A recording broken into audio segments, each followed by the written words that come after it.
Con un costo estimado de 140 millones de dólares, el gobierno inició el pasado viernes su plan de compra de renuncias obligatorias con indemnización para aproximadamente 3.500 servidores públicos y la jubilación voluntaria de 4.000 servidores más. Está con nosotros el doctor Miguel García, presidente de la Federación Nacional de Servidores Públicos, a quien damos la bienvenida. Doctor, buenos días. ¿Cómo está? Buenos días. A ver, primero vamos a los hechos y luego a la parte legal. Respecto a los hechos, ¿en cuántas provincias, a cuántos servidores y de qué forma se les ha notificado esta compra de renuncias?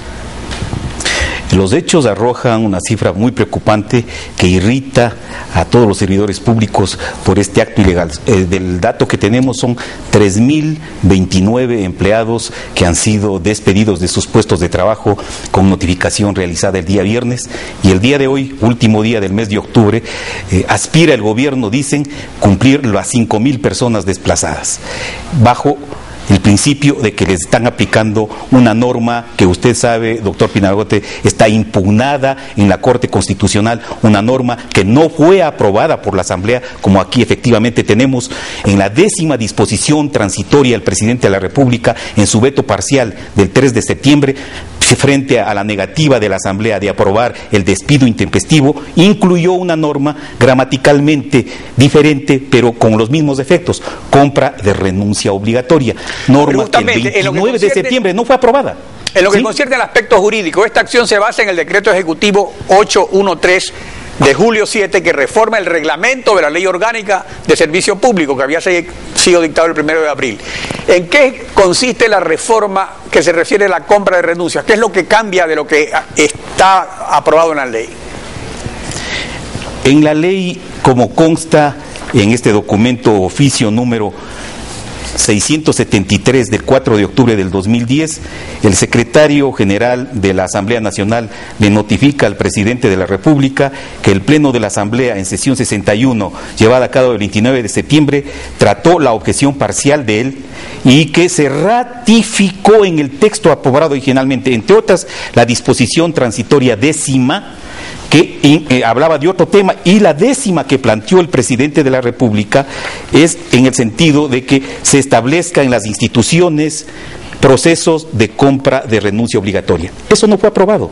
En consecuencia, el presidente de la República, frente a esta circunstancia, emite el decreto 813 y pretende, ya no pretende, sino que incorpora y desgraciadamente aplica esta norma ilegal, que es exactamente lo que no fue aprobado: compra de renuncia obligatoria.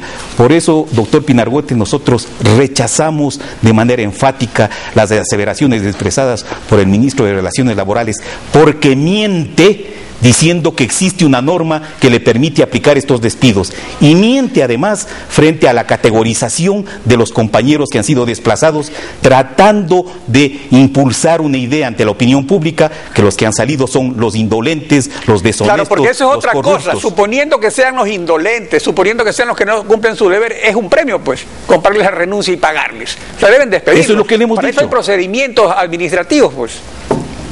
Para los que estén en exceso, el artículo 60, supresión de partida. Para los indolentes, corruptos, atrasados, etcétera, etcétera, el artículo 48 con sus 27 causales. Para aquellos que no superen las evaluaciones anuales con más de 70 sobre 100, el artículo 80. Para aquellos que hayan cumplido determinada edad, el artículo 81. En consecuencia, existen las normas suficientes en la ley actual para realizar una reestructura ordenada y legal en el servicio público. Lo que se ha hecho el día viernes es un acto de fuerza, es un acto ilegal, doctor Pinargote, más aún cuando el presidente de la República, en su enlace 233, en el minuto 11 de ese enlace, determina que efectivamente conoce que hemos demandado la inconstitucionalidad del artículo 8 del decreto 813, y dice, a renglón seguido, hay que esperar que la Corte Constitucional determine cuál de las partes tiene la razón. Si hay que Ahora, hay otra cosa, no además, hay que aplicar. Que hay otro artículo, que es el artículo 47 de la Ley Orgánica, que trata sobre la cesación definitiva en el cargo, en los casos de renuncia, porque hay varios casos, pero sobre la renuncia se refiere. En el literal A dice por renuncia voluntaria formalmente presentada, y el literal K, que es al que se refiere el reglamento, por compra de renuncias con indemnización. Pero aquí en ninguna parte aparece la figura de la renuncia obligatoria, o sea, eso no consta tampoco en el artículo 47, que es el que hace las definiciones. Ahora, ¿esa exclusión de la renuncia obligatoria fue una omisión accidental o respondió justamente a las negociaciones, a los consensos que precedieron a la ley, precisamente para eliminar la propuesta original del Ejecutivo que incluía el despido intempestivo y la jubilación forzosa? O sea, ¿cuáles son también los antecedentes que precedieron a la ley, incluso antes del veto? Cuando la Comisión de los Derechos de los Trabajadores plantea el 29 de septiembre la votación respecto de el informe del presidente y del veto parcial, divide los temas, y cuando analiza esta insinuación y petición del presidente de que se apruebe la compra de renuncia obligatoria, esta moción pierde y en consecuencia se ratifican en que no va a haber compra de renuncia obligatoria.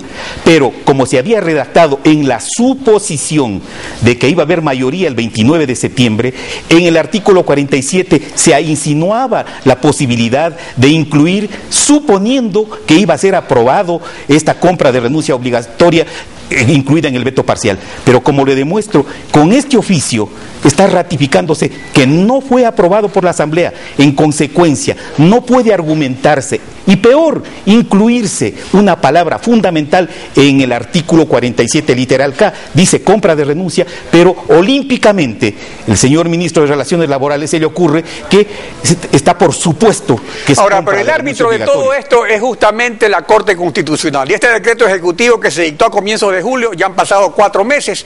¿Y qué pasa con el reclamo en la Corte? ¿En qué estado se halla el trámite?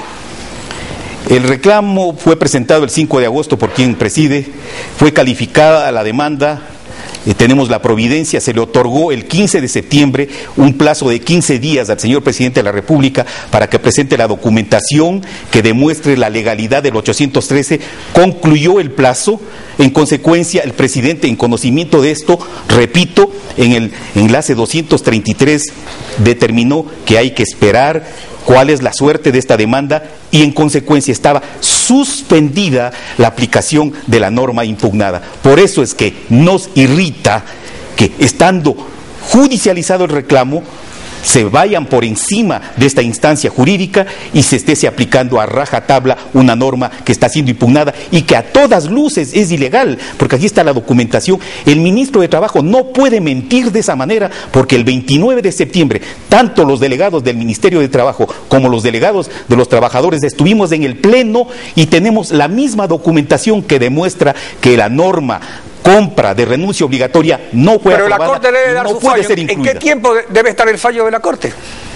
Desgraciadamente no hay tiempo. Se está nombrando al ministro ponente para que redacte el borrador y ponga a consideración del Pleno de la instancia de la Corte Constitucional. Aún a sabiendas, doctor Pinargote, que la correlación de fuerzas nos es adversa en la Corte Constitucional, nosotros somos respetuosos de la ley y estamos esperando el dictamen de la máxima instancia, lo que no sucede y no actúan de la misma manera por parte del Ejecutivo.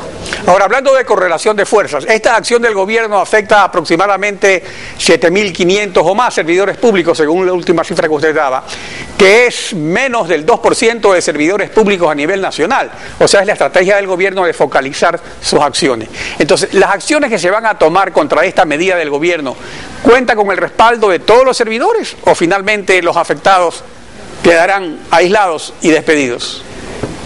Lo que hay que advertir primero, y usted permítame advertirles a los compañeros e instruirles a los compañeros que van a ser notificados el día de hoy, que por favor asienten este reclamo y este rechazo en la acción de personal que les van a entregar en las próximas horas, diciendo que no han renunciado voluntariamente porque quieren hacer aparecer el gobierno que hay renuncias voluntarias. No han renunciado voluntariamente, están siendo desplazados en contra de disposiciones legales. Vamos a presentar masivamente acciones de protección y hay que advertir, doctor Pinargote, que el deseo de desplazar solo tiene un obstáculo en este momento en el gobierno: la disponibilidad para indemnizar. Alcanza para 5.000 o 6.000 personas con el presupuesto que se dispone este año y estamos alerta en ver cuánto disponen para estos efectos en la proforma presupuestaria del 2012. Pero lo que aspiramos nosotros es que, así como el gobierno nos ha dado esta sorpresa desagradable, tengamos la capacidad los dirigentes y las organizaciones de organizar algo para en los próximos días darle una sorpresa de igual estilo. Doctor, al gobierno. Muchas gracias por su participación en Contacto Directo.